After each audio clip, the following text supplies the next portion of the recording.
गवाना हो, सुन कैले ओढ़ाना बिछावाना हो।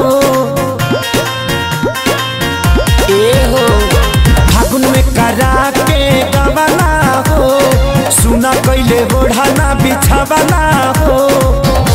कि मजा कैसे मिली हो ए भौजी होलिया में भतार गइले दिली हो। ए भौजी होलिया में भतार गइले दिली हो।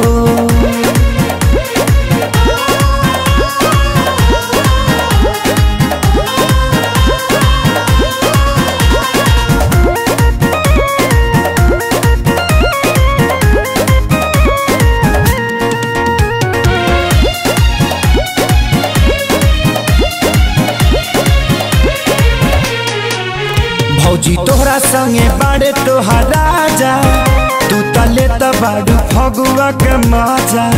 हम तो से जिया पसहतनी साजा, रोज तकिया दबा के बाजा।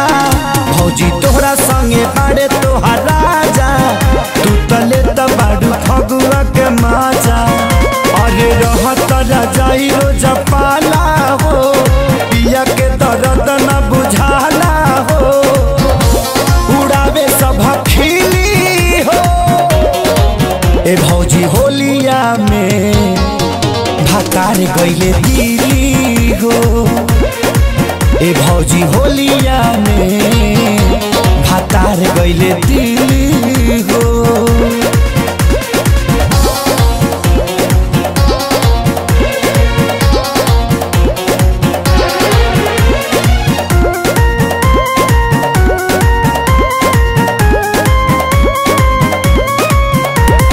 लाल खेसारी श्याम देहाती, अपना में हरी के बांधी ले ले गाती। सोनू आशीष उनकर साथी, रोज करे ले में हर से चुमा चाटी। प्यारे लाल खेसारी श्याम देहाती, अपना में हरी के बांधी ले ले गाती। पियऊ आजाद बेदर्दी हो, अपने चलावे खाली मर्जी हो। बहिली हो ए भौजी होलिया में भतार गइले दिली हो। ए भौजी होलिया में भतार गइले दिली हो।